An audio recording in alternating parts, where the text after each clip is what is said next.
This is Matt in the Man Cave, guys. It's late night. It's after dark. It is snowing like Snowmageddon out there. It was snowing last night, and it's still snowing. And listen, it is still snowing 24 hours later. You're like, you got to be kidding me. No, I'm not kidding. I'm not kidding. I want to say thank you for watching the videos. I want to say thank you for all of those who are posting, especially the names for my squirrels. Honestly, thank you so much. It means something to me. You think, oh man, I'm not going to do that. It really means a lot to me when you post the names of the squirrels. This is Rocky. We're still waiting for a female name. We got a few, but I need a few more, okay? Guys, one of my Patreon supporters is a guy named Trey Turner. I don't know how he can do it, but he's lately been, okay, on top of the gifts, real gifts that are mailed to you, we do a drawing again at the end of the month. He's giving an additional gift in sending it to you, and he's been giving these really, really nice knives, and he has been engraving them with either a Bible verse or the Man Cave or something on them. But this month he emailed me and he says, hey, I got this really, really, really nice watch I would like to give away. And I emailed him back before I mentioned it. Guys, it's been a week since he told me. I says, Trey, are you sure you want to give that watch away? It's really, really nice. And you know what I'm saying? And he goes, no, I want to give it. I want to encourage. This is his ministry to you guys. Guys, it's so easy to get in the drawing. You just go to the Patreon page, okay? And it just basically walks you through there, the different levels of donations that you can invest in the Man Cave. You're investing in me and allowing me to do the devotions every day because I can't work and do these things. I do 3 or 4 a day on top of other ministries, and then I have to edit. And so I'm saying this. Thank you so much. Listen, from the bottom of my heart, you guys are enabling me to do what I'm able to do. Hey guys, listen to this verse, okay? And I'm going to tell you a story. You're going to be, oh, I like your stories, man. Yeah. Okay, we're going to be in Matthew chapter 7, verse 12. It says this, so whatever you wish that others would do to you, do also to them, for this is the law and the prophets. Guys, this is absolutely a promise from God and a straightforward verse. You with me? I've noticed in some people's lives, they treat people very harshly, okay? It comes back to them. It comes back to them. Listen, it comes back to them. It's reap what you sow. What's the greatest commandment? You guys already know it. Love the Lord thy God with all thy heart, soul, strength, and mind. Love your neighbor as your what? As yourself. That's hard. Treat others the way you want to be what? Treated, okay? I was at Walmart early this morning getting some donuts, getting some milk, okay? Donuts are discounted at the Walmart where I'm at in my local town, okay? They're like half price. So I can get a whole dozen donuts for like $2. They're a little stale, but for you microwave them for 15 seconds, they're like Krispy Kreme donuts. Really, Matt? They're close, okay? But when I'm coming out of the store, okay, there's this woman that has this humongous cart filled with groceries. And I notice she has a limp, like her ankle's messed up, all right? Her husband, watch this very carefully. Her husband is in front of her, snapping his fingers like this, all right? He says, hurry up. Hurry up. You know what I'm saying? And I look at. I almost lost it. Listen. And you're like, Matt, when you say lost it, what do you mean by that? Meaning this, we went back to before I gave my life to Jesus Christ, those days. And you're like, you know why I don't tell you stories about the things that I was doing in those days? Yeah, there's a reason I don't tell you those stories. Because I was twisted. This lady was hurt. Something was wrong with her leg or her ankle, okay? And this guy was being such a jerk. And he had are you kidding me? Are you kidding me? It's going to come back to him. Because God said so. Friends, listen. It will come back to him, okay, because God says so. God sees all the things that we do. He says this, very simply, do not grow weary of doing good, for in due time, if you don't faint, because sometimes it's hard, you're going to reap the reward. God's saying this, treat others the way you want to be treated. And this is the simplest verse, yet we are dishing it out sometimes so harshly. I realized early on, people have bad days. People have things going on in their life that I know nothing about. People make mistakes while they're driving. Matt does all the time. Okay, so when someone cuts me off, it's not like back when I was young, okay, because I would honk the horn and scream and yell, you know what I'm saying, pull over, you know what I'm saying? I realize now, hey, they made a mistake. I mean, did they think, I'm waiting for Matt to come by because he's in the man cave and I'm going to cut him off. I'm going to get so close to his car, you know what I'm saying? I'm going to freak him out and I'm going to lock up the brakes and make him think, you know. It's not like that. People make mistakes. People are not perfect. Okay, overlook people's failures. Friends, one of the keys to success as a Christian is looking over the failures of other people. You know what I'm saying? Hurt people hurt people. And if you can look past the transgression, look past the thing that was done to you or supposedly done to you, or look past the mistake, you're going to be so much better off. It took all of the strength of heaven. You think I'm kidding? To calm me down and to trust God with the injustice of what I was witnessing in the parking lot at Walmart with the husband or wife or the boyfriend and the girlfriend. Listen, it took everything because it just stirred something up on the inside of me, and there was this rage. I mean, I was like this. I really was about to go over there and jack him. I mean, I was going to jack him. Hey, how you doing? Boom! I mean, just one time, I thought about carving with his keys in his chest. You know what I'm saying? You're gonna be kidding me, man. Look at. God saved me. Oh, thank God for grace and mercy and the blood of Jesus Christ from changing me from the old Matt to the new Matt. And now what did I do? I went to God with it. I said, God, I'm going to trust you with this. Okay, I'm giving this to you. This is such an injustice. She is not a dog. Okay, and guys, here's the thing. I'm gonna throw this out there. Okay, treat your wives good. Would you? You heard what I said. Treat your wives good. Okay, your wife, whether you argue, whether she's not perfect, whether you marry the wrong woman. Okay. She's your wife, okay? And she's a helpmate. And if you will start loving on her and respecting her and cherishing her, she will eventually respond to your kindness and your love and those acts. Do you understand? Over the years, Tracy and I have had the opportunity, okay, to speak into the lives of couples, okay? Married couples and individuals that were contemplating getting married, okay? And one of the main things, okay, was the bickering and the fighting. You know where it all comes from? It comes from one thing. One thing, okay? People demanding their own rights. The husband demanding his rights, the wife demanding her rights. The wife says, you're not meeting my emotional needs. You come straight home, you sit on the couch, you watch TV. You don't care about me. All you want is sex. You want me to cook. You want me to clean. And that's how she feels. And those feelings oftentimes are validated. And the man, he has a legitimate need for sex. And he goes to have sex and she rejects him because, here's the thing, because she's demanding her rights and her needs haven't been met. And Satan is involved. Your flesh is involved. Okay, your sin nature is involved. And what do you have? Divorce. Husbands, you're the head of household. That's what God said. That's not what Matt said, okay? Okay, and why is that? Well, if we go back to the Garden of Eden, we'll see that, and it speaks it there. And does that mean that she has to obey you? No. It means this, you're servants to each other. It means you're servant lovers. Meaning you have understanding for each other, and you have understanding for people outside of your family. That's what I'm talking about, okay? Meaning this, as you start taking the helm, as you start steering the ship correctly, as you start, whether she deserves it or not, friends, if I got what I deserved, I'd be in hellfire right now. I'd be burning and being deserving of it. You think I'm kidding? I am not kidding, okay? So what you need to do is step outside of your emotions, okay, and start treating her the way she needs to be treated, okay? Perfectly, lovingly, like God said. Oh, love her. That's what God commanded, that you're to love her, you're to cherish her, you're to support her, she's to be a friend. Well, you don't know how she's treating me. I understand how she's treating you. She's responding to how you've been treating her over the years. She doesn't want to be a doormat. She doesn't want to be a sex slave. She doesn't want to be a dishwasher. She doesn't want to be a maid, okay? She doesn't want to have to do what you want her to do all the time. And then you're criticizing her. You're like, Matt, you're coming down on me. I'm not coming down on you. I'm giving you self-help tips to save your marriage, okay? To spice up the bedroom, okay? Where the marriage bed is undefiled. You won't believe what will take place. I have yet to see this not work. As the man starts what? Loving her. Eventually, she responds. Why did I use the word eventually? Because, listen. Why did I use the word eventually?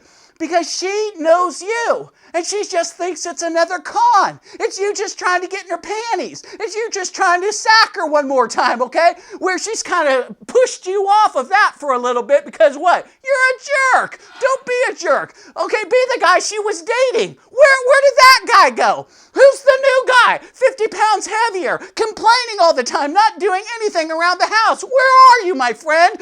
Are you in the man cave or are you in the sissy cave? Step up and be a man. And when Satan throws 110-mile-an-hour BB, knock it out of the park and love. Guys, if we went to Philippians chapter 2, verse 4, listen to Paul. Will you listen to Paul if you won't listen to me? Man, you're picking on me. Let me ask you this. If you took my advice, and you start loving your wife, man, I already know what will happen. What's going to happen? I'm going to, you know what I'm saying? How about you unconditionally love her? And you unconditionally start opening the door for her. And you unconditionally help her with the dishes. Okay, both. And you help her with her life, and you listen to her. Listen. You don't have to answer all of her questions. That's for God. But you can listen to her, which makes her feel of what? Of value.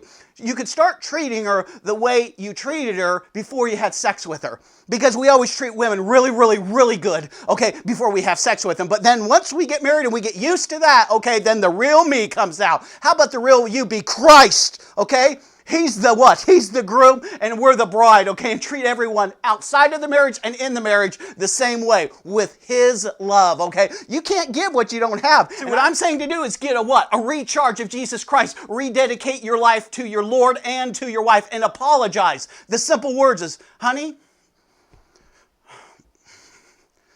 I want you to know I haven't been the ideal husband or father. I apologize. I'm going to start working on it from this day forward. There's nothing behind this. I just want to get right with God, and I want to be right with you, and I want to be right with other people. I want to treat others the way I want to be treated. And I understand that you have emotional needs, and I understand there's a lot going on in your world, okay? And sometimes I ignore those things, and I'm just focused on me. You with me? Let's go back to Paul's writings. Philippians chapter 2, verse 4. Let each of you look not only to his own interests, but also the interest of others. So many people are it's just about me. It's about me. It's about me. My wants, my needs, my desires, my longings, what I want. If my needs aren't being met, it's your fault, and I'm going to treat you like trash. Friends, why don't you treat her and everyone else like Jesus treated you? He didn't give you what you deserved.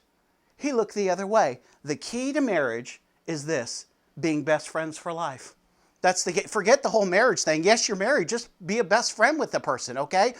Eventually, as you start loving her and sharing your life with her and being what you were in the beginning with her and praying with her and for her, there is nothing more powerful than a husband to pray with his wife and for his children. You talking about knocking down Satan's strongholds and destroying all those demons and all those things that are going on in your house. I mean, you will slay the dragon 1,000 times over just by the simple bending of the knees, getting around a cushion, getting around a couch with your family and praying a blessing over them, praying for them, and asking God to help you and bless your life. You wouldn't believe what will take place. You will not believe what will take place. Are you going to do it? Look, guys, if we go to Paul's writings yet again, to Ephesians chapter 4, verse 32, listen to this. See if this makes any sense to you. Be kind to one another, tender-hearted. The guy in the Wal-Mart parking lot, was he being tender-hearted? No. Was he full of love? No. Was he full of God's grace and mercy? No. What was he? He was lost as the day is long. Don't tell me that guy belongs to my Christ. Don't tell me that in a million years. Snapping at his wife like she's some freaking dog and she's lame. Something's wrong with her, okay? He should have been carrying her with one arm, okay, and pushing the cart with the other. What if he couldn't do that? Get to the gym, fatso. Paul, be kind to one another, tenderhearted, forgiving one another as God in Christ forgave you. What if God was dishing it out like you and I are dishing it out sometimes? What if God dished it out to us in the same measure that we're dishing it out? Well, you know, he promises he will. What did you say, Matt? He says, judge not lest thou be judged. In the measure you judge, it will be measured back to you. Look at judging is the same thing. We're just talking about the other side of the blade. You see what I'm saying? That's all we're talking about. We're talking about one side of the blade and the other side of the blade. Judging goes along with it, guys. You know what I'm saying? We're treating people with contempt. I don't know what's going on in that person's life. Guys, look at when people are looking at your kindness and your mercy and your grace, you know what they're seeing? They're seeing Christ. Or are they seeing you being a clanging cymbal? Are they seeing the love of God in you? Or are they seeing you pick apart their life? Everything that they do wrong. It's easy to pick Matt apart. Matt slurs his words. His vocabulary is very limited. If you see my post, I'm always making mistakes with my punctuation. You know what I'm saying? I have pet squirrels that I talk to as I read my Bible. I got lots of problems and lots of sin, but nobody gets on their knees quicker than Matt because I am smitten through the heart and I don't want anything to keep me from what? My intimate relationship with my God. And it is hard. What I'm asking you to do is absolutely hard when we're dealing with other people outside of the family because some of them are not very nice. But here's the determining factor of how much Christ is in you. How do you treat your enemies? Friends, here's the thing. How you treat your enemies, not the people that you love, but sometimes we don't even treat them good. How do you treat your enemies, okay, determines how much love you have in your heart. It's how much God's in you. Because they wouldn't be acting that way and doing those things and speaking those things, okay, if they were where they needed to be with Almighty God. If they had a personal relationship with Christ, they wouldn't be acting like that. Are you standing in the gap? Are you being a man's man? Are you a frontline warrior? Okay, how much Christ is in you? Or is there any in you? Okay, 30-second prayer will take care of that, my friend. Here's the thing. How you treat your enemies determines how much God's inside you because you can only love your enemies and take one on the chin, okay, when you have Him inside you, okay? And you can't be a role model father and husband, okay, if the Christ, the living God Spirit, isn't flowing in and through you because you can't give what you don't have. Guys, you know what I saw today? The power of Almighty God in that parking lot stopping me from being stupid, stopping me from being me in my flesh. He put a roadblock in front of me. He stopped me in my tracks. Look at how mighty is my God to stop me and keep me from getting in trouble because they had cameras all around that building. Whatever I did to that guy, they would have had it on camera. I'd have been in jail this afternoon. You think I'm kidding? I'd have been in jail. What are you in here for? Murder. What are you in here for? Not listening to God? Oh my goodness, my friend. Guys, what if I could tell you one commandment to do, and if you did that, everything would be okay? Man, I'd like to do that because you've put so many things in this little devotion here. I can't do half of them. Could you start? Could you commit it to God? Could you walk one step in front of the other? Could you start with flowers for your wife? Candy, opening the door, okay, doing a few of the chores? Can you start by, okay, not being so selfish? Can you understand that she has needs too? And I understand that you have needs, but she will meet your needs eventually when you get it right with her. See, it's not going to all settle in one day because you have a track record, okay? You've what? You've reinforced a bad behavior. You've reinforced, okay, a lifestyle of destructive patterns, okay? And just going to her and saying, I'm sorry, okay, yes, but she wants to see the proof is in the pudding. Show me over the course of months and years that you're a changed man. Guys, at one of my first churches, I was witnessing to a guy, okay, and my goodness, what a tough buzzard with this guy. I mean, look at, he goes like this, I don't mind if my wife goes to church, but I don't want to hear it. Okay, you know what I started doing? Loving him. What are you talking about? Well, he had this wall, okay, in the front of his yard, and the whole thing, it was a brick, big stone wall. And this guy was in his 60s. Somehow, some way, the whole side caved in, all these rocks. And I'm talking huge rocks. I mean, 150-pound rocks, okay? You know what I got out there? He was in bed. I got out there early one morning, and I started digging, okay, and fixing the side, because it was just all dirt, and then the rocks were holding up the side of basically the front yard, okay? I started putting rock on top rock, digging it out, putting a rock there, digging it out, putting a rock there, and packing dirt down, and it took hours upon hours upon hours upon hours, and I'm about to pass out, okay? And he comes out, and he looks at it, and he says, this doesn't change anything. I go, it changes everything. You owe me a glass of water, partner. Yeah, look, I just said, you owe me a glass of water. You know what I'm saying? Go get it. You're saying, here's the thing. Some guys want to play hardball. Play hardball with Matt. I can play hardball with you. You know what I'm saying? Gave me a glass of water. This doesn't change anything. I go, it changes everything. You know what I'm saying? I just got a free glass of water from a guy who didn't want to have anything to do with me. I'm the winner. You know what I'm saying? And I just fist bumped him. He didn't want to fist bump me at first. Don't. If I go to put my fist out, don't you dare not fist bump me. I'll grab your hand and fist bump myself. Okay? So listen. So I just started loving on this guy and loving on this guy and treating this guy good and doing things for this guy and just being Christ all the time, day in, day out, okay? Every single week I am what? And I backed off the gospel. The gospel was inside of me. The gospel was living in me, okay? It's the Christ, okay? And eventually, they're having a party at the church. Someone rented the fellowship hall at the church, and these rich people come in. I love when rich people come in and they rent the church because they always bring good food, and I always chow. It's just a free one. It's just a free one. And they brought like 25 buckets of KFC chicken. I love chicken. I don't know if you know that about Matt in the Man Cave, but I love chicken. So I grabbed 2 buckets of chicken and I walked over to his house and I gave him this chicken, sat it right in front of him. He was sitting in his lazy boy. He was watching TV and I put these 2 buckets of chicken in front of him, okay? And here's the thing. He had that TV so loud because he had hearing problems, okay? And he looked at the chicken and I go, hey, that's for you. And he looked at me and he smiled. He says, I love chicken. I go, I love chicken. And I go, his name was Ron. He said, Ron, why haven't you given your life to Jesus Christ? How long are you going to play this game with God? He loves you. Is there a reason that you won't do it right now? You know what he said?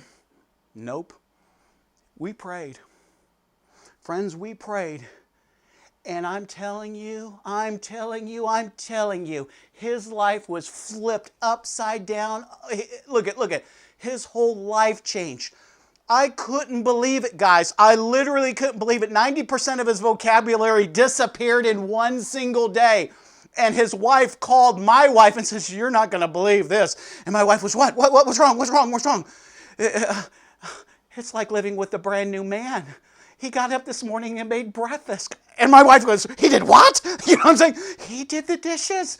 He told me he would drive me to work and pick me up. God changed him. Not Matt. God.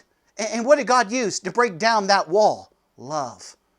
Friends, sometimes it takes a man taking a chisel, and every time he hits the iceberg, it's a strike of love. But he's doing it with mercy and tenderheartedness and grace. Chip, chip, chip, chip, within his family, to his kids, outside the world. And yes, you have a proven track record of who you have been, but you're one prayer away from rededicating your life and asking for God's love to flow in and through you. And you would not believe the difference that God can make in your life. You cannot give what you don't have. And if you haven't been dishing it out, and if you haven't been giving it out freely, there's a reason. What's the reason? You haven't got on your knees. Matt, I did that one time. One time? How about every single day of your life until Jesus calls you home? Okay? Ask for more of Him and less of you. Ask for more love, mercy, grace. He's given it to you. Share it with other people. Be a role model, husband. Have your wife brag about you to her girlfriends. Have your kids go to school and say, I got the greatest dad in the world. It starts today, my friend. How about your boss talks to the owner of the company and say this, I can't believe the change in him. I wish I had 1,000 more Jeffs or 1,000 more Treys or 1,000 more Eli's, okay? Look, it starts with you, and it starts with you pulling down the resources from heaven, okay? And treating others the way you want to be treated, and the way I want to be treated, and the way your kids want to be treated, and the way your wife wants to be treated, and the clerk at the 7-Eleven, the clerk at the AM, PM, okay, the person in the grocery store, the person at Starbucks, the person in traffic. Start treating them the way you want to be treated, and let God come through you, and He will, okay? And you will have the victory, and you will have the abundant life, you will have the exchange life, you will have peace in your life. This is Matt, late night in the Man Cave. Peace out.